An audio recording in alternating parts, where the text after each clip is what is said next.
Vamos abrir a palavra do Senhor, que está na carta de Paulo aos Efésios, capítulo 2. Carta de Paulo aos Efésios, capítulo 2. Vamos fazer a leitura do verso 11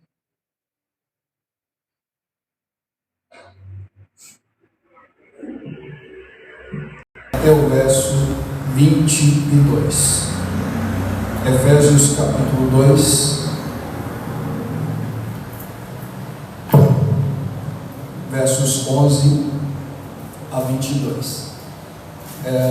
Quero saudar a todos que nos acompanham também através da internet. Sejam muito bem-vindos. Nós vamos dar continuidade à nossa série de exposições na carta do apóstolo Paulo aos Efésios. E hoje nós vamos para o capítulo 2, versos 11 a 22, encerrando o capítulo 2. Todos acharam? Diz assim o cânon sagrado: portanto, lembrai-vos que de outrora vós gentios na carne, chamados incircuncisão por aqueles que se intitulam circuncisos na carne por mãos humanas, naquele tempo estáveis sem Cristo, separados da comunidade de Israel, estranho às alianças, às promessas, não tendo esperança e sem Deus no mundo. Mas agora em Cristo Jesus, vós que antes estáveis longe, fostes aproximados pelo sangue de Cristo, porque Ele é a nossa paz, o qual de ambos fez um, e tendo derribado a parede de separação que estava no meio, a inimizade, aboliu na sua carne a lei dos mandamentos, na forma de ordenanças, para que dos dois criasse em si mesmo um novo homem, fazendo a paz, e reconciliasse ambos em um só corpo, com Deus, e por intermédio da cruz, destruindo por ela a inimizade, e vindo evangelizou paz a vós outros que estáveis longe, e paz também aos que estavam perto, porque por ele ambos temos acesso ao Pai, em um Espírito. Assim já não sois estrangeiros e peregrinos, mas concidadãos dos céus, e sois da família de Deus, edificados sobre o fundamento dos apóstolos e dos profetas, sendo Ele mesmo Cristo Jesus, a pedra angular, na qual todo o edifício bem ajustado cresce para santuário dedicado ao Senhor, no qual também vós juntamente estáis sendo edificados para a habitação de Deus no Espírito. Amém. Oremos mais uma vez. Tua palavra foi lida nessa noite. Pedimos a revelação, a inspiração da tua palavra, a iluminação do entendimento. Fala conosco, nos ajude a compreender a tua palavra. Receba a glória para si, e que esse sermão seja para nos conformar à imagem do seu Filho Jesus. Essa é a nossa oração e agradecimento, para a glória do teu nome. Amém. O apóstolo Paulo, fechando o capítulo de número 2, ele trabalha-nos e mostra para nós a ideia de que judeus e gentios, eles estão unidos pela cruz de Cristo. Paulo descreve o plano de Deus na salvação do homem, observando o aspecto trinitário.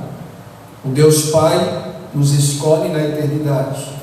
O Deus Filho se encarna no tempo e se torna um de nós para efetivar a salvação. E o Deus Espírito aplica como selo penhor da nossa herança, como nós vimos nos sermões anteriores. depois de trabalhar todo esse aspecto trinitário da salvação no capítulo 2, o apóstolo Paulo encerra esse capítulo mostrando o que é a igreja, o que é a igreja de Cristo.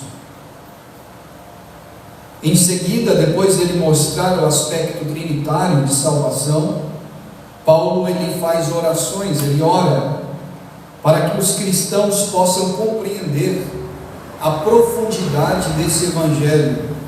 Foi o que nós vimos no domingo passado. Aqui no capítulo 2 também Paulo mostra como nós éramos filhos da ira, escravos do pecado, escravos de nós mesmos, escravos do mundo, ou seja, não temos liberdade em nosso arbítrio, porque éramos mortos, diz Paulo aqui no capítulo 2, em nossos delitos e pecados. Então morto não tem liberdade de nada, morto precisa ser ressuscitado, e ele nos deu vida juntamente com Cristo, diz Paulo aqui no capítulo 2. Então a obra quem fez foi Cristo. No verso 10 ainda, Paulo também mostra as boas novas do Evangelho, mostrando que as nossas boas ações, as nossas boas obras, elas não são causas da nossa salvação, mas as consequências dela, porque Paulo trabalha a ideia de que Deus nos salvou para que nós andássemos em boas obras, ou seja, Ele nos salva, Ele nos redime, Ele nos predestina, Ele nos separa para Ele, para que nós possamos praticar boas obras. Então todo o contexto do capítulo 2 fica claro e evidente para nós, que nós somos planos de Deus, nós somos parte do plano de Deus, e fica claro que nós éramos esses gentios que estávamos fora da aliança, que estávamos fora das promessas. E aqui no final do capítulo 2, esse pequeno trecho, do verso 11 até o verso 22, Paulo vai mostrar para nós que não há mais distinção entre judeu e gentio, não há mais separação, não há mais distinção entre judeu e gentio, todos estão unidos na cruz de Cristo. Paulo vai mostrar que Deus em Cristo derrubou a parede de separação que separava judeu e gentio. Mais tarde, escrevendo a carta aos Romanos, ele vai dizer praticamente isso, dizendo que todos pecaram e carecem da glória de Deus, e todos são judeus e gentios, ou seja, todos estão no mesmo pé de igualdade diante de Deus, porque todos são pecadores. Posto isso, vamos então à exposição desse texto, com alguns pontos importantes para serem aplicados para a nossa vida e para os nossos corações. O apóstolo Paulo começa no verso 11 dizendo assim: portanto, lembrai-vos de que outrora vós, gentios, na carne, chamados incircuncisos por aqueles que se intitulam circuncidados na carne, por mãos humanas. Aqui o apóstolo Paulo está trabalhando a ideia de que nós somos esses gentios que foram salvos. Deus chama Abraão e faz promessas para Abraão na terra de Ur dos Caldeus, na Mesopotâmia, uma terra idólatra, pagã. E Abraão ele é chamado para cumprir-se nele promessas do Senhor. A palavra Abrão significa pai elevado, e ele fica olhando as estrelas, e Deus então aparece a Abraão e diz que as promessas que ele tem para ele seria como as estrelas do céu e como a areia da praia. E Deus faz promessas a Abraão de descendência e de que seus filhos seriam abençoados. E de Abraão nós temos Isaac, de Isaac nós temos Jacó, de Jacó Israel. Jacó, ele veio, Deus poderia ter escolhido outros povos. De Jacó veio Israel, e Deus poderia ter escolhido outra nação. Deus poderia ter escolhido outros povos, povos maiores, povos mais fortes, povos mais robustos, como por exemplo eram os egípcios, os filisteus. Mas Deus escolheu um povo bem pequeno. Deus escolheu um povo nômade, que não tinha sequer uma terra. Eles moravam em tendas, eles eram nômades, faziam tendas e moravam nos desertos. Deus escolhe esse povo simples, que morava em tendas, para nesse povo habitar o seu testemunho e a sua presença. E Deus dá a esse povo Israel promessas. Deus dá a esse povo Israel alianças. Deus dá a esse povo Israel culto. Deus dá a esse povo Israel leis. Deus dá a esse povo Israel o Mashiach, o Messias. Jesus nasceu desse pequeno povo, chamado povo judeu. Logo, o mundo daquela época era dividida entre aqueles que são desse povo e aqueles que não são desse povo. Aqueles que são dos judeus e aqueles que não são dos judeus. E aqueles que não são desse povo não têm nenhuma chance diante de Deus, porque a promessa que Deus fez é para esse povo, o seu povo, os judeus. Nós aqui, por exemplo, brasileiros, não teríamos chance nenhuma de sermos salvos, porque a promessa de salvação, de descendência, a promessa é para esse povo, é para o povo judeu.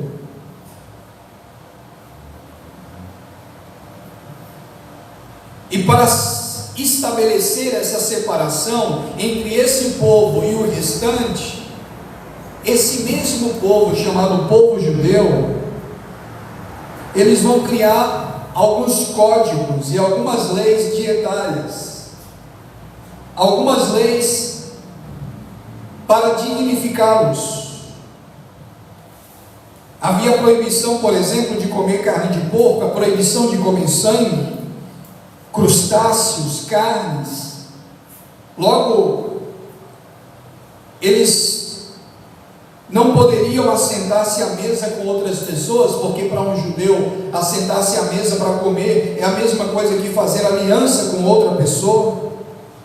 E uma das principais marcas que marcaria esse povo e que diferenciaria eles das outras nações era uma marca na carne, chamada marca da circuncisão. Isso estabelece-se com Abraão. Deus chama Abraão e Deus disse a Abraão: seus filhos também serão abençoados e toda a sua descendência. Então, a partir de Abraão começa então a circuncisão, que é o corte do prepúcio masculino no 8º dia de nascido, para que a criança fosse então recebida como parte integrante da nação judaica, da nação de Israel. E então começa uma identificação como povo de Deus a partir de um sinal na carne, chamado de circuncisão. Havia circuncisão também em outros povos, mas por outros motivos. Para Israel, a circuncisão era por motivos religiosos. Além da circuncisão, meus irmãos, havia também calendários, a guarda de sábado, dia de festas, dias sagrados, lua nova, mas tudo era provisório, conforme Paulo ensina na carta aos Colossenses. Tudo provisório, até Cristo chegar, até que Cristo viesse. Mas para manter essa distância entre o povo da aliança e o povo que não é da aliança, havia todos esses aparatos. havia todos esses rituais. Deus, ele cerca o seu povo com uma lei, dando a eles ordenanças, leis, tanto leis cerimoniais, quanto também leis civis e religiosas. E essa lei era dada a esse povo de tal forma que eles não tinham contato com os gentios, eles não podiam ter contato com outros povos. A arrogância, a prepotência, eles não tinham contato nem com povos que eram semelhantes a eles, como por exemplo os samaritanos. Isso trouxe para o coração dos judeus da época orgulhos, presunção, prepotência. Era um privilégio para eles ter todos esses aparatos: a lei, as ordenanças, a circuncisão, os dias sagrados. Era um privilégio para eles. Só que isso tornou-se motivo de orgulho.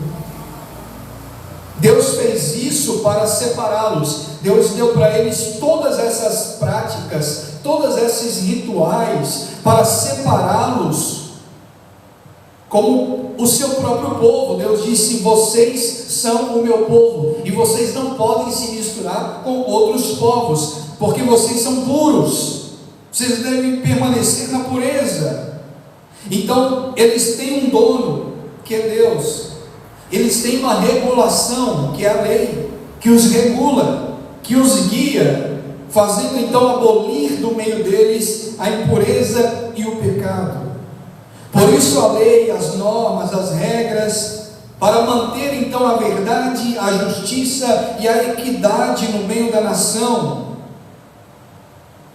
até que Cristo viesse. Uma vez que estavam cercados de nações inimigas, de povos pagãos, de povos idólatras, da idolatria dos gentios. E quando Cristo veio, queridos, Cristo veio aos judeus. Cristo veio aos judeus, porque no tempo de Cristo havia muita vanglória por causa da lei, eles menosprezavam os outros povos. Logo Cristo vem e muda isso radicalmente. E é justamente isso que o apóstolo Paulo está dizendo nos versos 11 e 12. Portanto, lembrai-vos que de outrora vós, gentios, na carne, chamados incircuncisos por aqueles que se intitulam circuncisos na carne, por mãos humanas, naquele tempo, estáveis em Cristo, separados da comunidade de Israel, estranhos às alianças da promessa, e não tendo esperança, e sem Deus no mundo. O que Paulo está dizendo aqui?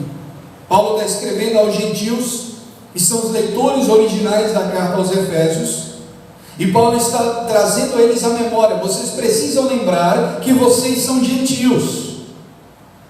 É uma ironia de Paulo aqui sobre o orgulho judaico a respeito da circuncisão, porque ele mesmo, Paulo, era judeu, da tribo de Benjamim, fariseu de fariseus.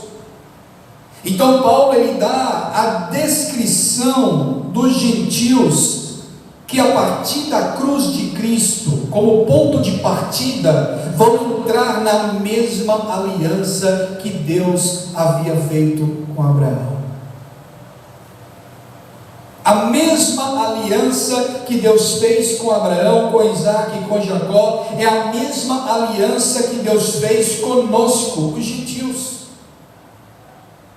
Mesmo que os judeus nos chamam de incircuncisos, mesmo que os judeus nos chamam de estranhos às alianças, pagãos, nós fazemos parte da mesma promessa, nós fazemos parte da mesma aliança. O verso 12, Paulo diz: naquele tempo estáveis sem Cristo, separados da comunidade de Israel, estranhos às alianças da promessa, não tendo esperança e sem Deus no mundo. Sem Cristo, com riqueza, os jardins suspensos da Babilônia, as pirâmides no Egito, mas sem Cristo. Era a situação dos gentios. A grandiosidade, a suntuosidade dos belos templos pagãos gregos, romanos, mas sem Cristo. Separados da comunidade de Israel, ou seja, separados do povo. Nós não éramos um povo, estranho às alianças, ou seja, Deus ele tinha promessa com os judeus, nós estranhos à aliança, sem esperança, ou seja, nós havíamos uma ilusão, nós adorávamos deuses falsos, ilusão, adoração a deuses pagãos, sem esperança. E Paulo diz, sem Deus no mundo. E a palavra aqui, sem Deus no mundo, no grego é ateus mesmo. E é pesada essa frase aqui, sem Deus no mundo. Ou seja, completamente condenados. Mas olha o que Cristo fez, verso 13. Mas agora em Cristo Jesus, vós que antes estáveis longe, fostes aproximados pelo sangue de Cristo. Esse mas agora muda tudo. Tudo muda a partir do verso 13. Porque se nós estávamos estranhos às alianças, estranhos à promessa, sem Deus no mundo, sem esperança, sem perspectiva, na ilusão de deuses falsos, separados da comunidade, chamados de incircuncisos. A partir do verso 13, Paulo diz, mas, esse mas muda tudo aí, mas, agora, em Cristo Jesus, vós que antes estáveis longe, fostes aproximados pelo sangue. O que Deus fez? 5 coisas Deus fez por nós. Primeiro, em Cristo Jesus nós fomos aproximados.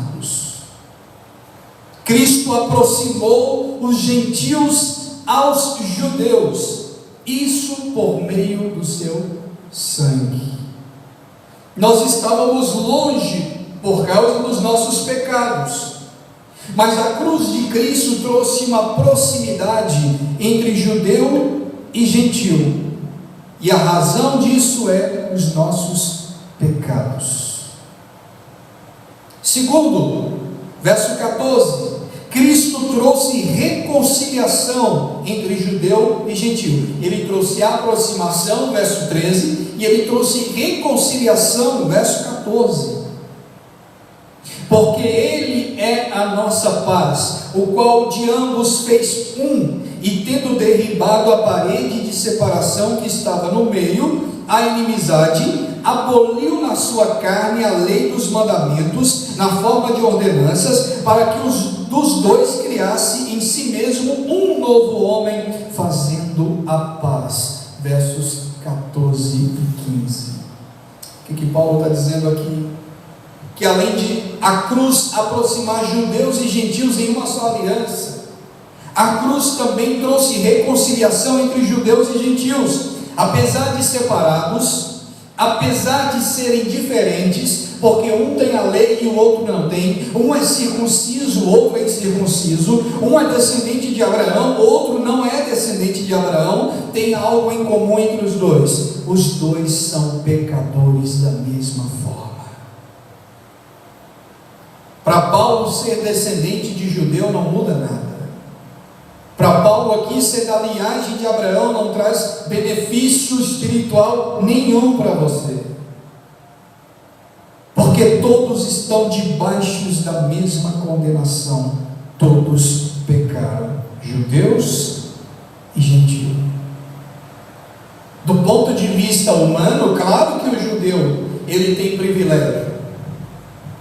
O judeu tem a lei, o judeu tem o tabernáculo, o judeu tinha o sacrifício, o judeu tinha sangue de Abraão. Jesus, o Messias, nasceu entre eles. Do ponto de vista humano, privilégios extraordinários. mas do ponto de vista espiritual, nenhum. Porque tanto o judeu quanto nós gentios estamos debaixo da mesma condenação de pecado. Por isso Paulo diz que Cristo derrubou esta separação, essa parede de separação que os judeus levantaram. Cristo derrubou. Para você ter uma ideia, no templo havia um muro chamado Muro dos Gentios. Os gentios para lá e os judeus para cá. E havia um muro que separava. Eles não poderiam ficar misturados.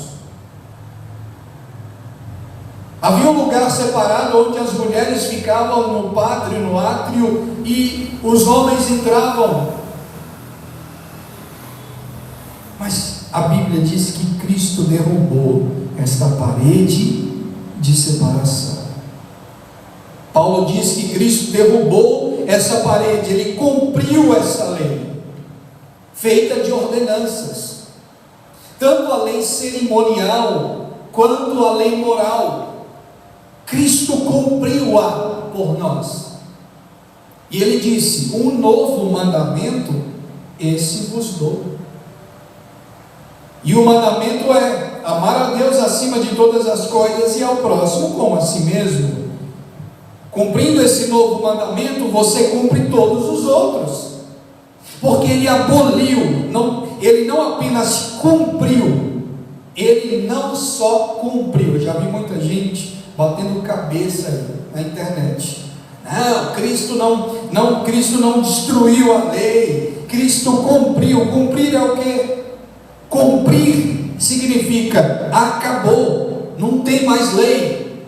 Cristo cumpriu-a. E aqui Paulo usa a expressão abolir, que no grego, verso 15, aboliu na sua carne a lei dos mandamentos na forma de ordenanças, para que dos dois criassem em si mesmo um novo homem.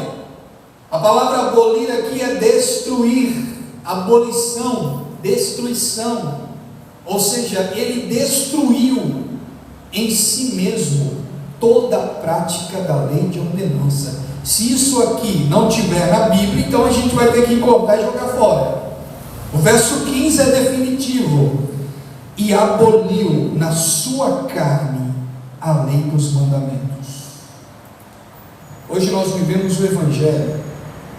Hoje nós não precisamos guardar sábado, não precisamos mais deixar de comer isso, deixar de comer aquilo, deixar de comer sangue, deixar de comer carne de porco. Comamos tudo para a glória de Deus e damos graças a Deus, porque todas as coisas são puras para quem é puro, diz Paulo. E a Bíblia diz que o que contamina não é o que entra, mas o que sai da boca dos homens, porque do coração do homem é que procede o pecado, as más conversações, a prostituição, o adultério, a impureza. Não é de fora para dentro, é de dentro para fora. Cristo cumpriu na sua carne toda a lei feita de ordenanças. Isso aqui é libertador para nós. E toda tentativa de ressuscitar novamente a lei de ordenanças é maldito, é heresia, é anátema. Não pode cortar o cabelo, heresia. Não pode pintar o cabelo, heresia. Não pode vestir uma bermuda, heresia. Não pode comer isso, heresia. Não pode beber isso, tá? É uma tentativa de costurar o véu que Jesus rasgou no momento em que ele ressuscita.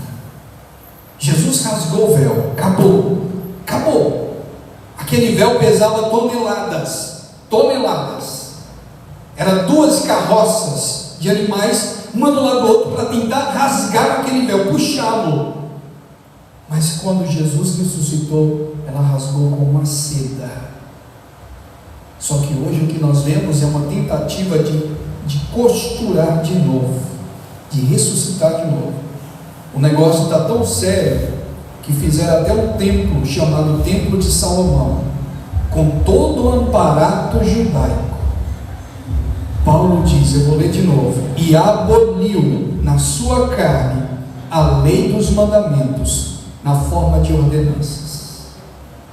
Não existe mais templo. Isso aqui que nós estamos aqui não é templo.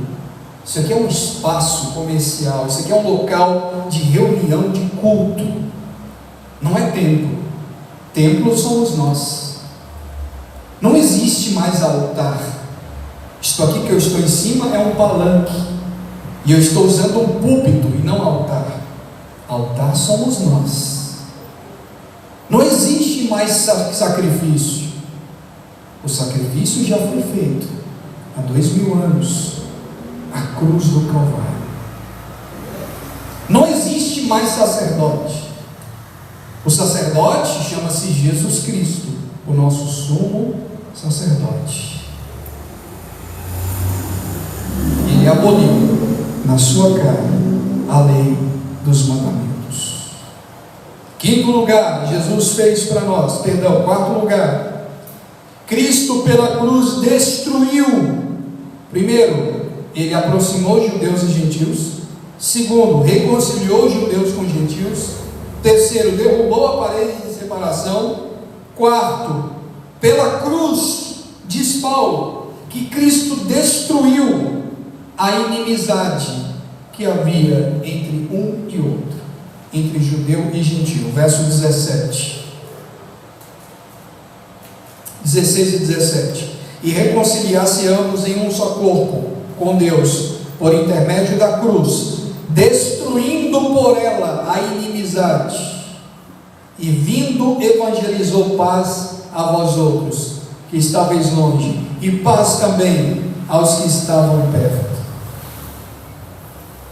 Eu não consigo compreender qual a dificuldade de alguns crentes. Que eles ainda continuam nessa cegueira espiritual, na tentativa de ressuscitar novamente a lei. Parece que eles nunca leram o apóstolo Paulo, nunca. Parece que não tem o capítulo 2 de Efésios na Bíblia deles. Paulo está sendo enfático, é só se desenhar aqui.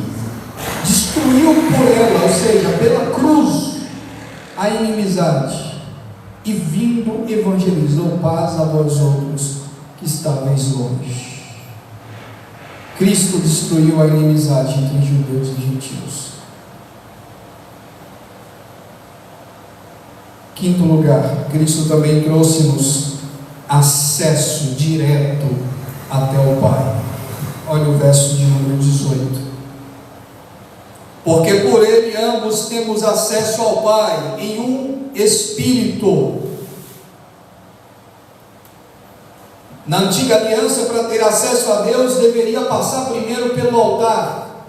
Para ter acesso a Deus, deveria primeiro passar pelo sacerdote. Para ter acesso a Deus, deveria primeiro passar pela pia de bronze, lavar-se na pia de bronze, para chegar no altar de incenso, queimar o incenso, depois ia para um outro altar, chamado altar de holocausto, oferecer o holocausto, e do holocausto você ficava, porque do holocausto para lá, é só o sacerdote que passava, porque havia a cortina, chamada as túnicas da cortina, o véu, e além do véu havia um lugar santíssimo, e lá no lugar santíssimo havia a arca da aliança, e em cima da arca da aliança, a tampa da preposição, a tampa da expiação, aonde o sacerdote derramava sangue ali sobre aquela arca, e o sacrifício era então consumado, e através disso nós tínhamos paz, perdão de pecados. Mas Paulo está dizendo que através da cruz de Cristo não precisamos mais destas coisas.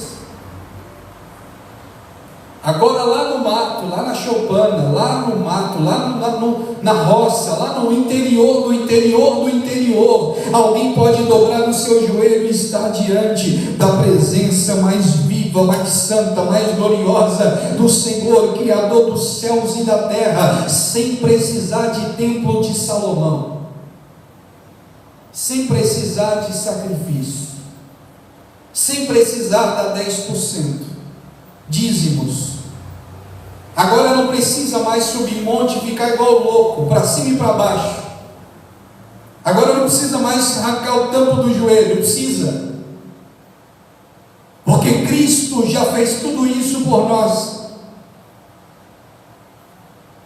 Porque por Ele ambos temos acesso ao Pai em um espírito.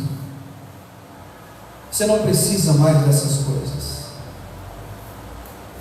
Hoje a gente vai à igreja, a gente cultua no domingo para termos conhecimento da palavra e tirarmos um momento da vida corrida que temos de pelo menos 1 hora, 1 hora e meia ouvir a pregação do Evangelho.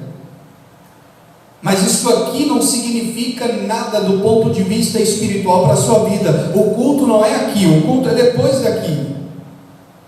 Porque aqui é muito fácil você fingir que é cristão. E depois daqui? Isso aqui é só um treinamento, é só um intensivão. Nós temos acesso até a Deus. Só podia ter acesso quem era da tribo de Levi, somente o sacerdote. Mas Cristo, diz a Bíblia, abriu para nós um novo e vivo caminho pela cruz de Cristo. Já estamos encerrando o verso 19. Assim já não sois estrangeiros e peregrinos, mas concidadãos dos santos, e sois da família de Deus. Olha a profundidade do que Paulo está dizendo aqui, gente. Paulo usa pelo menos 3 figuras para mostrar quem nós somos agora, depois da cruz de Cristo. Dos versos 19 a 22. Primeiro, Paulo usa a expressão de um patriota. A pátria. Ele diz que agora nós somos da nação dos santos. Não é do time dos santos, mas é da nação dos santos.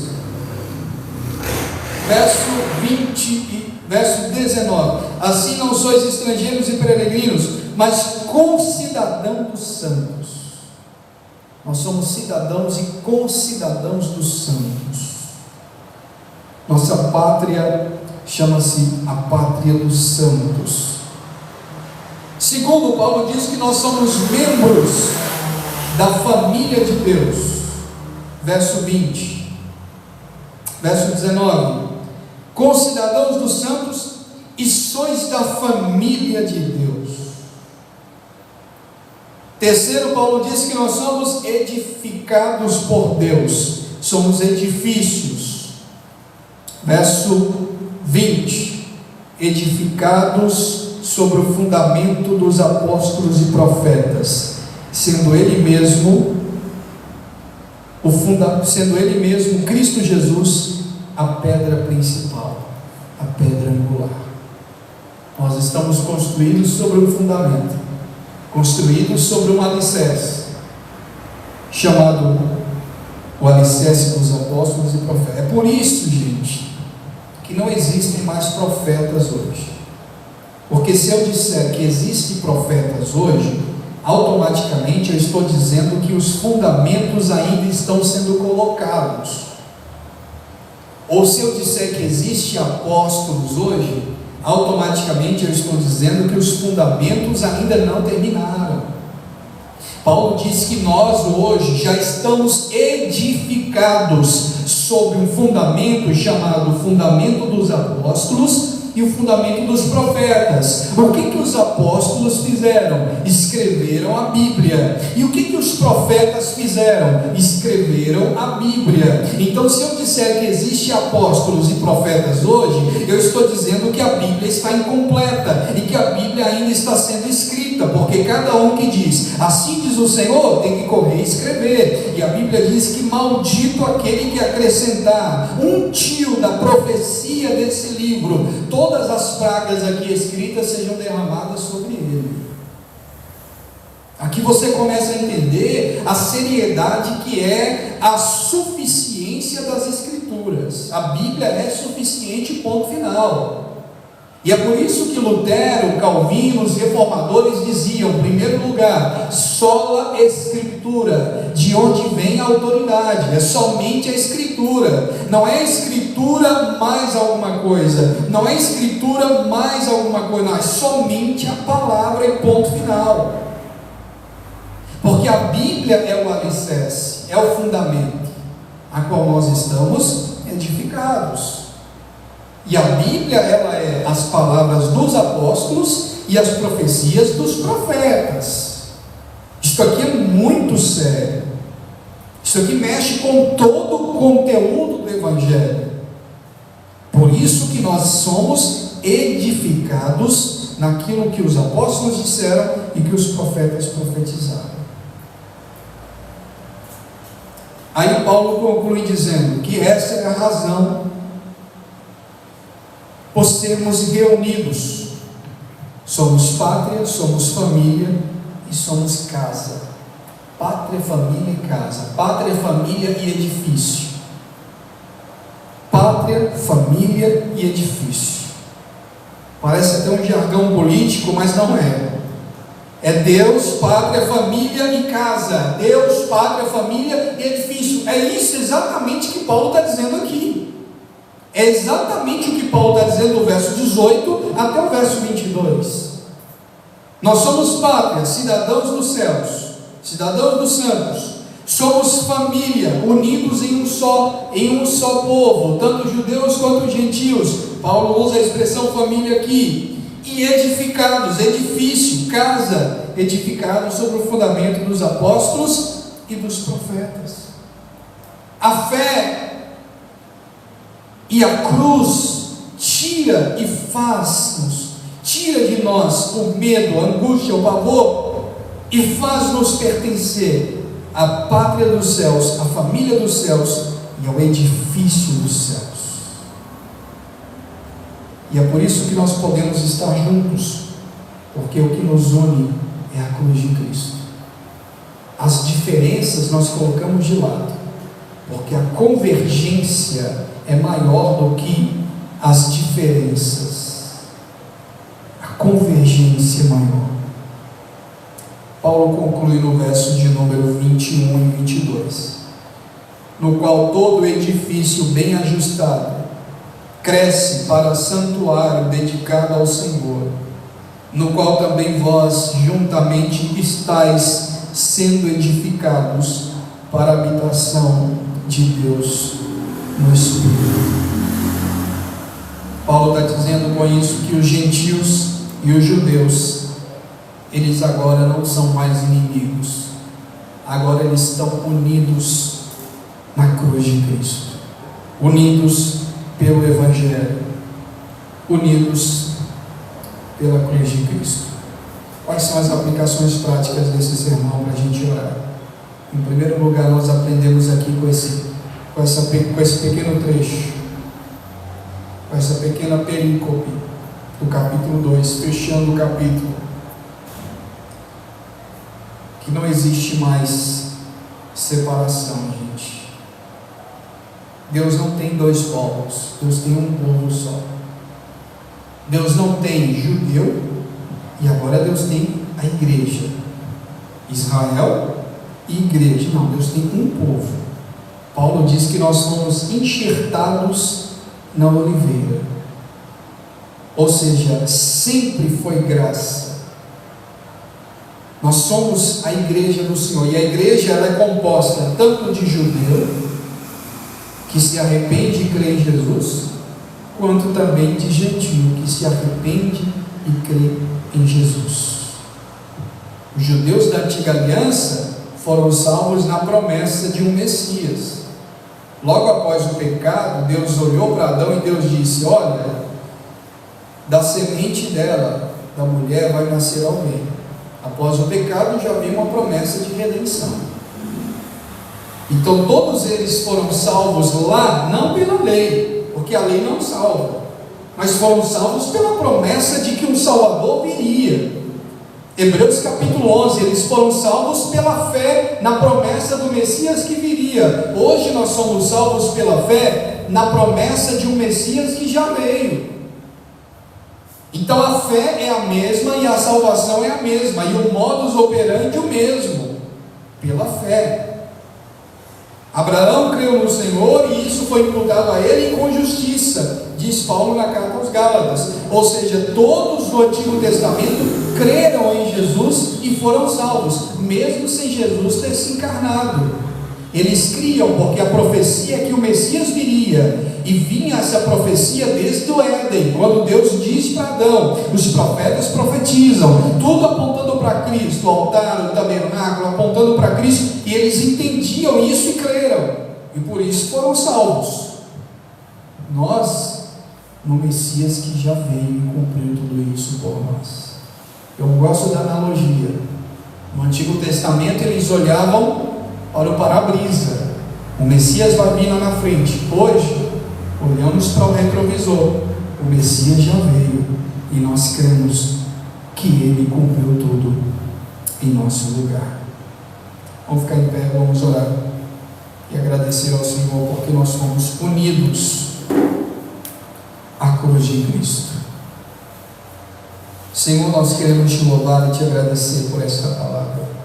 Obrigado porque o teu sacrifício foi maior do que os nossos pecados. Obrigado porque a tua misericórdia foi maior do que a nossa iniquidade. Obrigado porque o teu sangue foi maior do que o sangue de Abel e dos profetas e o sangue de animais. Obrigado porque o teu sacrifício foi maior do que o sacrifício dos homens. Obrigado porque o Senhor é maior do que qualquer etnia, povos, raça, tribos, línguas. Obrigado porque a cruz derrubou a parede de separação.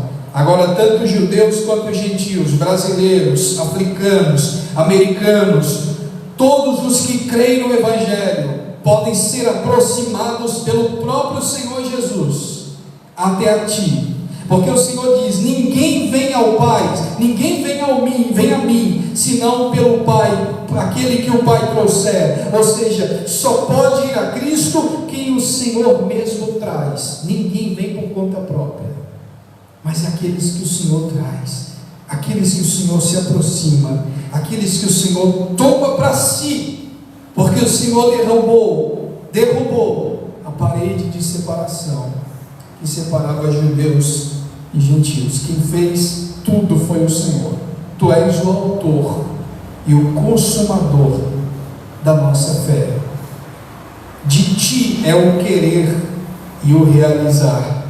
Eu só posso ir a ti se o Senhor quiser que eu vou, e eu só posso crer em ti se o Senhor me dar a fé que não vem de mim, mas é dom do Senhor, e vem para eu ouvir a tua palavra. Obrigado por essa mensagem, por esse ensino nesta noite, e que possamos viver de modo digno desse Evangelho, para a glória do teu santo nome, em nome de Jesus. Amém. E graças a Deus. Ainda em pé, vamos participar do momento da ceia do Senhor. Eu gostaria que você abrisse rapidamente a sua Bíblia, na carta de Paulo aos Coríntios, primeira carta de Paulo aos Coríntios, capítulo 11. Primeira carta de Paulo aos Coríntios, capítulo 11, verso 23, vamos acompanhar a leitura. Porque eu recebi do Senhor, 1 Coríntios 11, 23. Porque eu recebi do Senhor o que também vos entreguei. O Senhor Jesus, na noite em que foi traído, tomou o pão, tendo dado graças, partiu e disse: isto é o meu corpo que é dado por vós. Fazei isto em memória de mim. Por semelhante modo, depois de haver ceado, tomou também o cálice, dizendo: este é o cálice da nova aliança no meu sangue. Fazei isso todas as vezes em que beberdes em memória de mim. Porque todas as vezes que comerdes o pão e beberdes o cálice, anunciais a morte do Senhor até que Ele venha. Por isso, aquele que comer o pão e beber o cálice do Senhor indignamente, será réu do corpo e do sangue do Senhor. Examine-se, pois, o homem a si mesmo, e assim coma do pão e beba do cálice. Pois quem come e bebe sem discernir o corpo, come e bebe juízo para si. Eis a razão, porque há muitos fracos e doentes, e não poucos os que dormem. Amém? Vamos fazer mais uma oração e apresentar ao Senhor esses dois elementos, que são elementos naturais, mas que após orar representam, simbolizam o corpo e o sangue de Cristo. Estenda as suas mãos para cá. Senhor, aqui está o pão que simboliza o seu corpo e o suco de uva que simboliza o seu sangue. Nós oramos neste momento, te louvamos pelo privilégio que temos de participar desses dois elementos. Obrigado, Senhor, por esse privilégio. Nos dê graça para nunca perder uma ceia, porque todas as vezes em que participamos deste momento, nós estamos sendo agraciados e renovados, temos forças renovadas. Nós nos humilhamos nessa noite, ó Pai. Nós nos humilhamos e pedimos misericórdia, graça e forças para caminhar mais um mês na Sua presença. Nós oramos e apresentamos esse momento, Pai. Aqui está esse pão e aqui está esse cálice, e representa o Teu corpo e o Teu sangue. Em nome de Jesus, nos ajude e nos abençoe, para a glória do Teu nome. Amém. Graças a Deus. Eu vou passar servindo, e quem for cear, permaneça em pé, e vamos juntos participar do corpo e do sangue do Senhor.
Luz.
participar do corpo e do sangue juntos.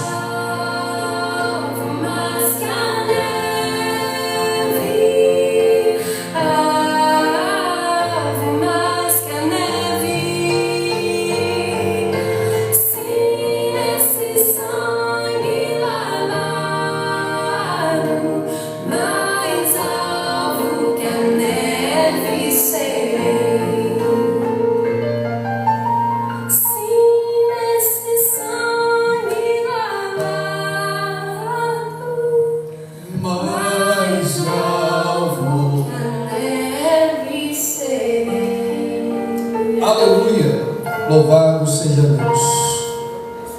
Ainda de pé, vamos orar e agradecer ao Senhor por este culto nessa noite. Dizer que no próximo domingo, às 9 horas da manhã e também às 19 horas, nós estamos aqui às 19h30, mais uma vez para louvarmos e agradecer ao nosso Deus. Amém? Senhor, obrigado pelo privilégio que temos de estar aqui nesse culto. Obrigado por essa ceia simples, mas tão gloriosa, tão maravilhosa. Obrigado, Senhor, por mais uma vez podemos estar na Tua presença. Poderíamos estar em qualquer lugar, mas o Senhor nos reservou essa noite.